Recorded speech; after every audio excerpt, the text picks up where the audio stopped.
Dear students, in today's session, I'm going to give you the line-by-line explanation of the paper Menagerie written by Ken Liu. This is video number 2, part 2. Do check the pinned comment section for video number 1.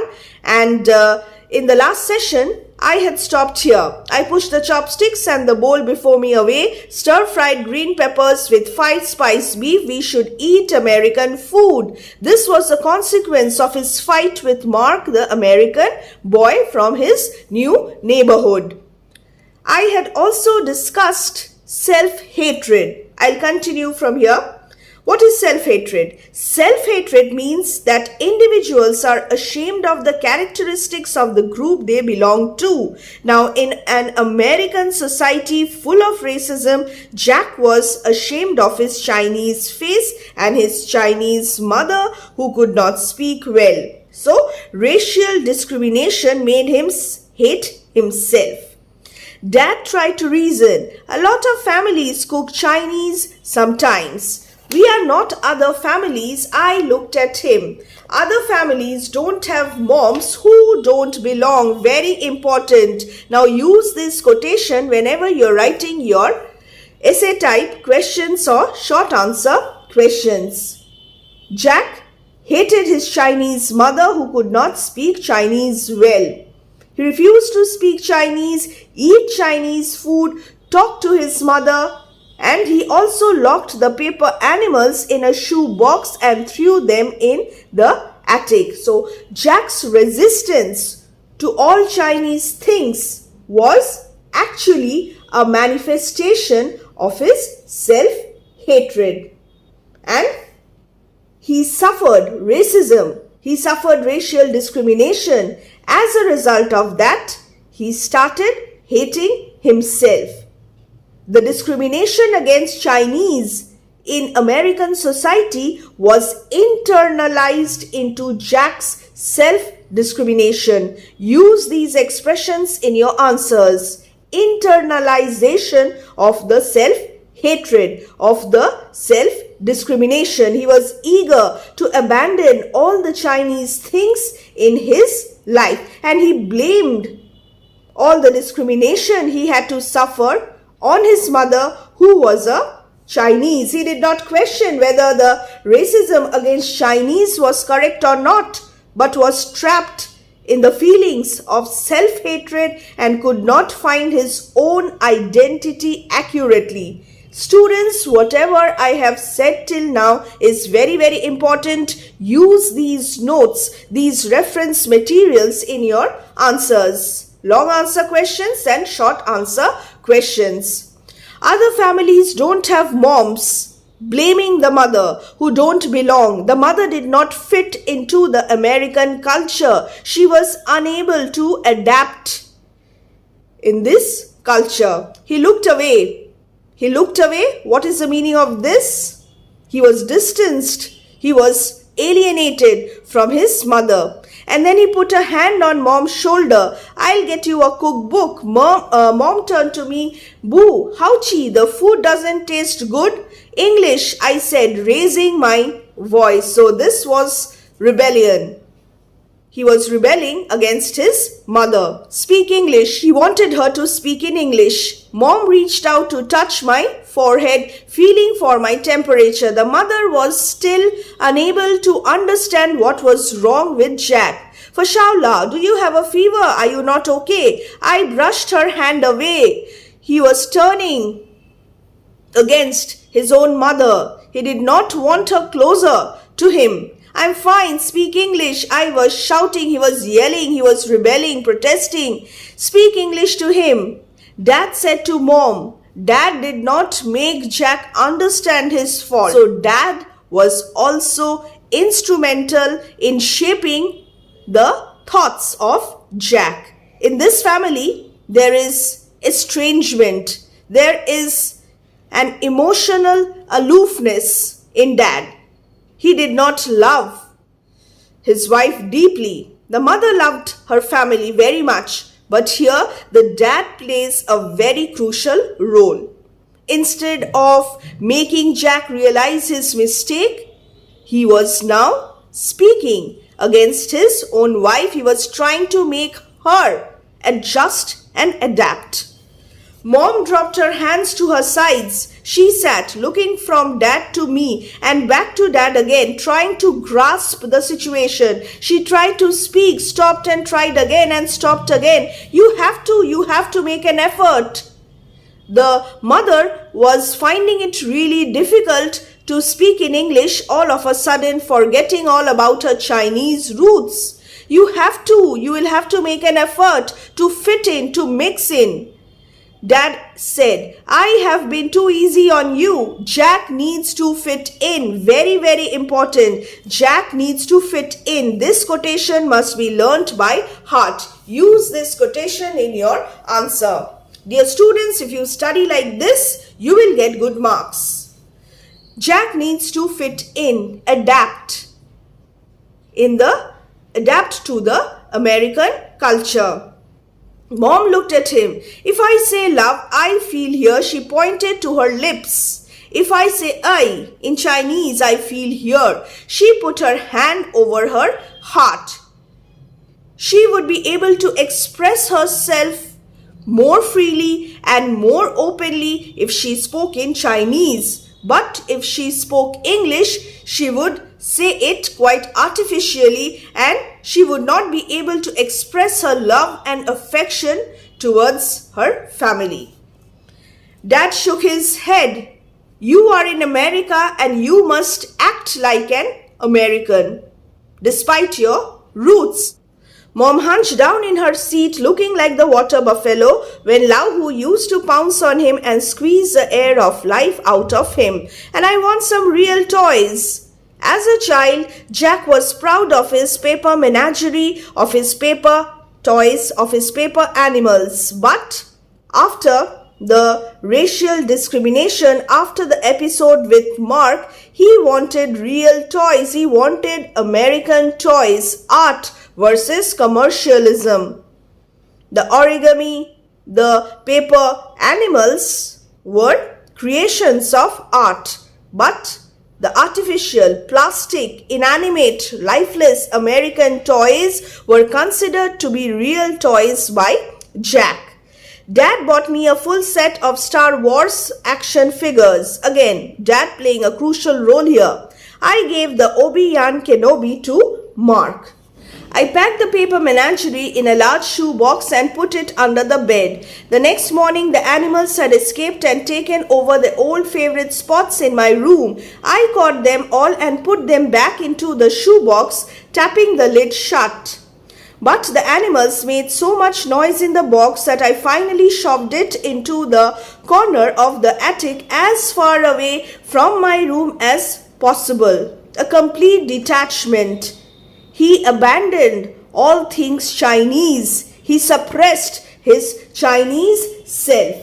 After realizing that his Chinese identity was weak in American society, Jack immediately changed his attitude and began to deal with everything Chinese with contempt. He hated everything Chinese. Jack took it for granted that his Chinese mother was inferior to the white and the Chinese culture she kept was also inferior to American culture. So, on the one hand, he was confronted with discrimination from the whites, racism, a victim of racial discrimination because of his Chinese identity. On the other hand, he despised his Chinese mother. He hated his Chinese mother and even other Chinese groups under the influence of American ideology. Now, this was one of the reasons for his identity dilemma. Very, very important. He was a victim as well as he was an accomplice of the racists. Such a contradictory self-recognition made him fall into identity dilemma, an accomplice of the racists. This is magic realism once again, blending of fantasy and magic in the real world. So the harsh reality was that Jack did not want the paper animals anywhere around him. He wanted to abandon them. If Mom spoke to me in Chinese, I refused to answer her. After a while, she tried to use more English. Here the helpless mother was trying her best to fit in. But her accent and broken sentences embarrassed me. I tried to correct her. The son did nothing to make his mother comfortable. This is estrangement. Mother-son estrangement, familial bond and estrangement. I told you to prepare a short answer question. Eventually, she stopped speaking altogether if I was around. The language gap. The language gap intensified when the mother started speaking in English. Mom began to mind things. If she needed to let me know something, she tried to hug me the way she saw American mothers do on TV. She was trying to imitate the American mothers. She was trying to adopt a foreign culture. I thought her movements exaggerated, uncertain, ridiculous, and graceless. Again, a very important quotation. The heartlessness of Jack. Unconsciously, he was being so rude to his mother. She saw that I was annoyed and stopped. All the efforts to reconcile were made by Jack's mother and not Jack.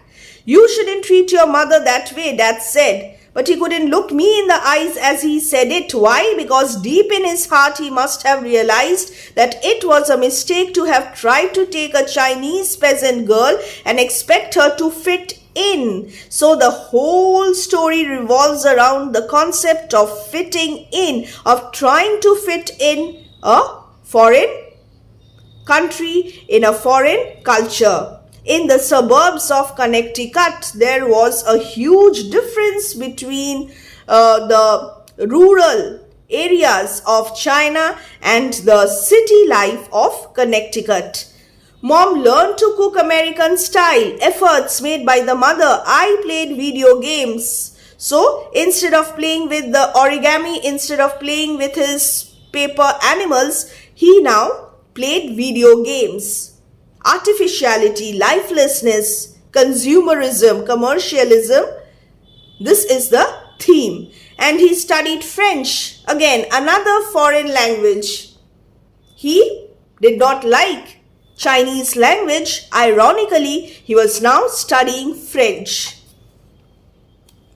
Every once in a while, I would see her at the kitchen table studying the plain side of a sheet of wrapping paper. Later, a new paper animal would appear on my stand and try to cuddle up to me. The mother was trying hard to keep Jack connected to his Chinese roots by making these paper animals from time to time. But Jack did not accept them. I caught them, squeezed them until the air went out of them, and then stuffed them away in the box in the attic. What is the significance of this? We read in the previous class that mother breathed life into these paper animals.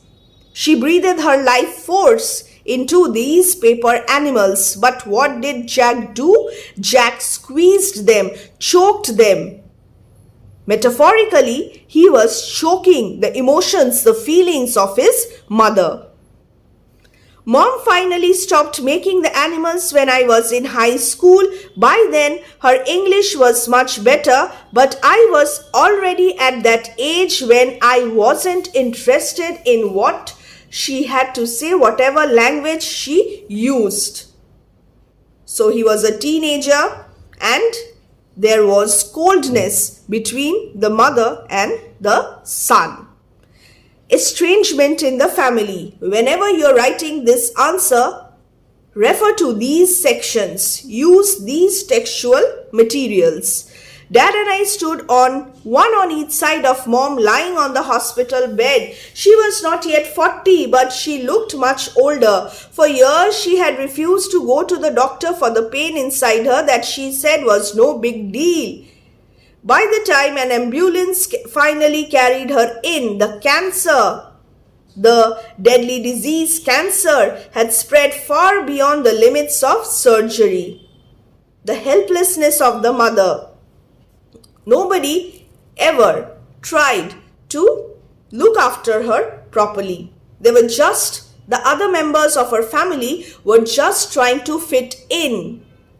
My mind was not in the room. He was absent-minded. It was the middle of the on-campus recruiting season and I was focused on resumes, transcripts and strategically constructed interview schedules. So this was unacceptable. The mother was bedridden. She was battling a fatal disease and the son was not emotionally attached enough to console her, to comfort her. He was just by her side, but mentally he was somewhere else. He was absent-minded. He was thinking, he was preoccupied with his on-campus recruiting process, his resumes, his transcripts, and so on. I schemed about how to lie to the corporate recruiters most effectively so that they would offer to buy me. Again, commercialism, consumerism prevalent in the American society. He had to succeed. He had to fulfill his American dream. He had to make it big. Even if that meant complete lack of affection towards his mother, he hardly bothered about it. I understood intellectually that it was terrible to think about this while your mother lay dying, so there was this guilt. But his American dream overpowered that guilt. But that understanding didn't mean I could change how I felt. She was conscious. Dad held her left hand with both of his own. He leaned down to kiss her forehead. He seemed weak and old in a way that startled me. He did not see Dad like this. Dad was always with him. He too was annoyed with his Chinese wife, but suddenly Jack realized that Dad was emotionally broken. He broke down when his wife was about to die and he was surprised. I realized that I knew almost as little about Dad as I did about Mom. What was wrong with Dad? Why was he behaving in such a manner? He was filled with emotions. And the son was startled to see this. Mom smiled at him. I'm fine. She turned to me, still smiling. I know you have to go back to school. Just imagine the tragedy of this mother. Even when she was on her deathbed, she was trying to take care of Jack. She knew that he was missing his online recruitment process. He should have been there on campus. It was because of her that he had to be present at the hospital. Her voice was very weak and it was difficult to hear her over the hum of the machines hooked up to her. Go, don't worry about me. She wanted him to go. She did not want to be the reason why Jack would perhaps be missing out on big deals and big offers. This is not a big deal. Just do well in school. I reached out to touch her hand because I thought that was what I was supposed to do. That would be appropriate. I was relieved, but ironically, he was relieved. Why? Because he got the opportunity to go away from the hospital and go to his campus for the interview. I was already thinking about the flight back and the bright California sun. So at the hospital there was coldness. But he would go to California, whether he would experience the bright California sunshine. Metaphorically, he would fulfill his aims and aspirations. She whispered something to Dad. He nodded and left the room. Jack, she was caught up in a fit of coughing and could not speak for some time. If I don't make it, if I don't survive, don't be too sad and hurt your health. Focus on your life. Just keep that box you have in the attic with you. Don't throw it away. The paper animals, and every year at Kingming, just take it out and think about me. I will be with you always. So, Jack will never be able to cut the strings of his Chinese roots. His mother, even after her death, will always remain a Chinese. So the mother asked Jack to remember her every year. Qingming was the Chinese festival for the dead. When I was very young, Mom used to write a letter on Qingming to her dead parents back in China, telling them the good news about the past year of her life in America. She would read the letter out loud to me, and if I made a comment about something, she would write it down in the letter too. Then she would fold the letter into a paper crane and release it facing west. We would then watch as the crane flapped its crisp wings on its long journey west toward the Pacific, toward China, toward the graves of Mom's family. The mother was closely attached to her parents. She was closely attached to her roots in China. It had been many years since I last did that with her, because all these years he was emotionally not close to her. He had abandoned her completely. I don't know anything about the Chinese calendar. I said, just rest, Mom. Just keep the box with you and open it once in a while. Just open. She began to cough again.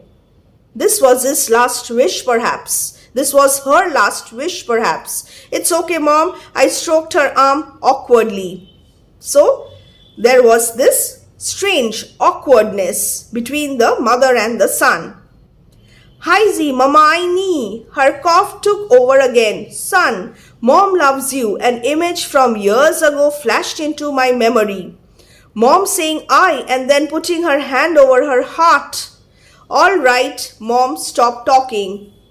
Dad came back and I said that I needed to get to the airport early because I didn't want to miss my flight. Such heartlessness. This is completely unacceptable. And this is why this read is such an emotional read. This story is so emotional. It strikes the chords of the reader's hearts. The helplessness of the mother moves the readers. She died when my plane was somewhere over Nevada. Jack was not beside his mother. The mother died all alone, abandoned by the son. Dad aged rapidly after Mom died. The house was too big for him and had to be sold. My girlfriend Susan and I went to help him pack and clean the place. Susan found the shoe box in the attic. What was there? In the attic, the paper menagerie, hidden in the non-insulated darkness of the attic for so long, had become brittle and the bright wrapping paper patterns had faded. The paper menagerie, a part of his childhood, the memory had almost faded completely. I have never seen origami like this, Susan said. Susan was an American and she was so amazed to see the origami. Your mom was an amazing artist. Appreciation. Susan appreciated Mom's creations instead of despising them for being Chinese. The paper animals did not move. Perhaps whatever magic had animated them stopped when Mom died, or perhaps I had only imagined that these paper constructions were once alive. The memory of children could not be trusted. So now that he was a grown-up adult, he began to question his innocence. He began to question the ideas that he had as a child. Did the paper animals really move? Did he play with them? Or did he imagine the entire thing? It was the first weekend in April, 2 years after Mom's death. Susan was out of town on one of her endless trips as a management consultant and I was home, lazily flipping through the TV channels. I paused at a documentary about sharks. Suddenly I saw in my mind. He imagined, he recollected Mom's hands as they folded and refolded tin foil to make a shark for me while Lahu and I watched. The period, the time when as a child he enjoyed with the paper animals. Suddenly this memory came to Jack's mind. A rustle. I looked up and saw that a ball of wrapping paper and torn tape was on the floor next to the bookshelf. Was he imagining this? I walked over to pick it up for the trash. The ball of paper shifted, unfurled itself, and I saw that it was Lahu, who I hadn't thought about in a very long time, Rorschach. Mom must have put him back together after I had given up. He was smaller than I remembered. Now he was a grown-up man, therefore Lahu was smaller than I had remembered. Or maybe it was just that back then my fists were smaller. This is magic realism. Recollections of the past now made Jack visualize the origami animals, the paper menagerie in front of him. He was insensitive when his mother was in her deathbed. And now the mother was dead. She was no longer near him.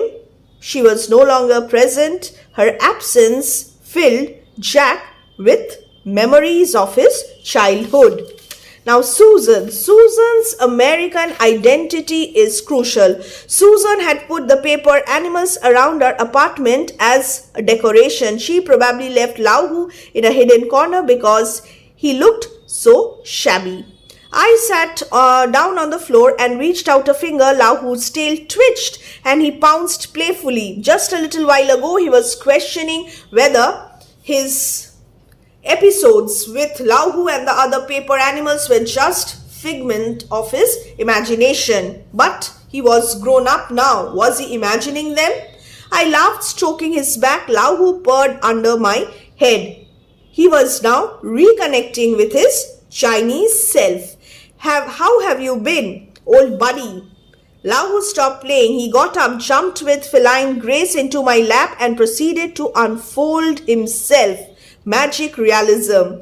In my lap was a square of creased wrapping paper, the plain side up. It was filled with dense Chinese characters. I had never learned to read Chinese, but I knew the characters for sun and they were at the top. So this was addressed to him, where you would expect them in a letter addressed to you, written in mom's awkward, childish handwriting. This was a letter.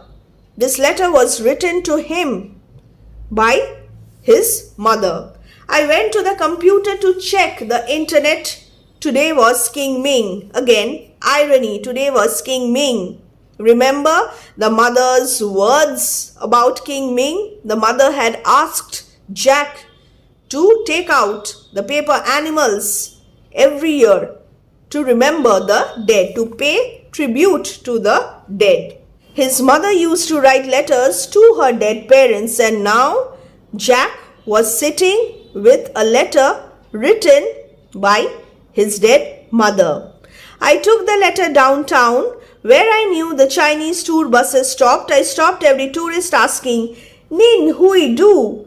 Chongwen ma, can you read Chinese?" I hadn't spoken Chinese in so long that I wasn't sure if they understood. A young woman agreed to help. We sat down on a bench together and she read the letter to me aloud. The language that I had tried to forget for years came back, and I felt the words sinking into me through my skin, through my bones, until they squeezed tight around my heart. This was his Chinese self. The letter told mother's painful experiences in the past, expressed her deep love and expectation on Jack, and cried for her sadness after being ignored by Jack. This letter is very, very important. Learn this letter properly and also prepare an answer. Son, we haven't talked in a long time. The communication gap, the lack of warmth and love of Jack towards his mother. You are so angry. The mother understood everything. When I try to touch you, that I am afraid. This shows the emotional outburst of the mother. She had suffered so much and Jack was so insensitive to her. and I think maybe this pain I feel all the time now is something serious. Maybe the emotional pain manifested in my physical pain. She died of cancer. So I decided to write to you. I'm going to write in the paper animals I made for you that you used to like so much. Each and every word is loaded with emotions, with deep emotions. The animals will stop moving when I stop breathing. This is painful. The mother breathed her life force into the animals. The animals came to life because of the mother. And when she died, the animals also stopped moving. When she died, Jack was completely detached from his Chinese heritage, from his Chinese lineage. But if I write to you with all my heart, I leave a little of myself behind on this paper in these words. So, language gap was instrumental in their relationship, and now she used words and language in order to give expression to her emotions, an emotional outburst. And this would make Jack realize his mistake, lead to forgiveness and redemption. Then if you think of me on King Ming, when the spirits of the departed are allowed to visit their families, you will make the parts of myself I leave behind come alive too. The creatures I made for you will again leap and run and pounce, and maybe you will get to see these words then. The mother throughout knew that someday her son would be able to realize his mistake. The paper animals would make him realize his mistake. Because I have to write with all my heart, I need to write to you in Chinese. When she was alive, she said this. Whenever she spoke Chinese, it came from the heart, and therefore, naturally, she could not express her feelings in English. She did not write in English. She wrote in Chinese. All this time, I still haven't told you the story of my life, my sufferings. When you were little, I always thought I would tell you the story when you were older so you could understand. Unfortunately, when Jack grew older, he did not understand his mother, but somehow that chance never came back. That chance never came up. You were too aloof from me. I was born in 1957 in Sigulu village, Hebei province. Your grandparents were both from very poor peasant families with few relatives. Only a few years after I was born, the Great Famine struck China, during which 30 million people died. The first memory I have was waking up to see my mother eating dirt so that she could fill her belly and leave the last bit of flour for me. She had matured at a very tender age because of the hardships that she faced back then. Things got better after that. Sigulu is famous for its Jazzy paper craft, the origami, and my mother taught me how to make paper animals and give them life. This was practical magic in the life of the village. We made paper birds to chase grasshoppers away from the fields and paper tigers to keep away the mice. For Chinese New Year, my friends and I made red paper dragons. I'll never forget the sight of all those little dragons zooming across the sky overhead, holding up strings of exploding firecrackers to scare away all the bad memories of the past year. You would have loved it. So she gives details of her life as a child in China. Then came the Cultural Revolution in 1966. Neighbors turned on neighbor, brother against brother. There was hatred. There was violence.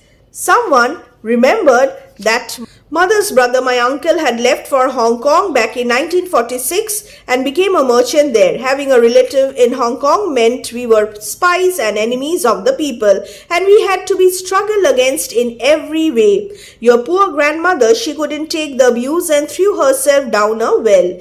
Then boys with hunting muskets dragged your grandmother away one day into the woods, and he never came back.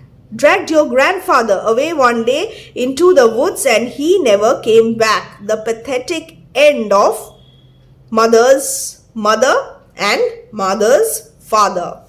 She had a troubled childhood. She had seen violence, animosity, hatred. There was no brotherhood. People were suspicious of each other. Then I was a 10-year-old orphan. No parents. The only relative I had in the world was my uncle in Hong Kong. I struck away one night and climbed onto a freight train going south. Down in Guangdong province a few days later, some men caught me stealing food from a field. When they heard that I was trying to get to Hong Kong, they laughed. It's your lucky day. Our trade is to bring girls to Hong Kong. They hid me in the bottom of a truck along with other girls and smuggled us across the border. She fell into the vicious trap set by the traffickers, human traffickers. The traffickers she met on the way sold her to a wealthy family to be a servant. In order to get rid of the violence from her owner, she then found someone to make fake information about herself into the booklet and was picked up by Jack's father, who was preparing to buy an Asian woman as his wife at that time. And Jack hated her mother for this, for putting herself into the catalogue. He did not know the real truth behind this. He did not know how much the mother had to suffer to put herself on the catalogue, to make herself a commodity. We were taken to a basement and told to stand up and look healthy and intelligent for the buyers. Families paid the warehouse a fee and came by to look us over and select one of us to adopt. The Chin family picked me to take care of their 2 boys. I got up every morning at 4 to prepare breakfast. I fed and bathed the boys. I shopped for food. I did the laundry and swept the floors. I followed the boys around and did their bidding. At night, I was locked into a cupboard in the kitchen to sleep. Exploitation of the mother. She was a slave. If I was slow or did anything wrong, I was beaten, physically abused. If the boys did anything wrong, she was beaten. If I was caught trying to learn English, I was beaten, physically abused, tortured, humiliated. Such a difficult life.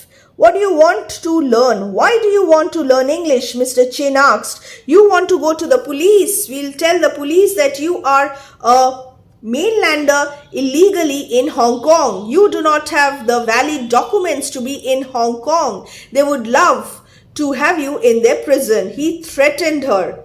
6 years I lived like this.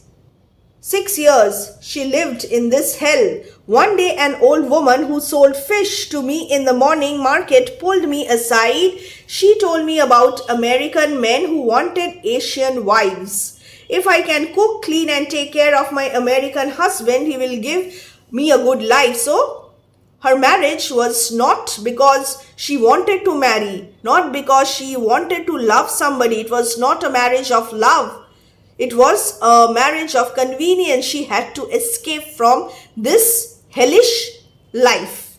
It was the only hope I had. She would have to cling to her marriage. And that was how I got into the catalogue. Such a painful story with all those lies, and met your father.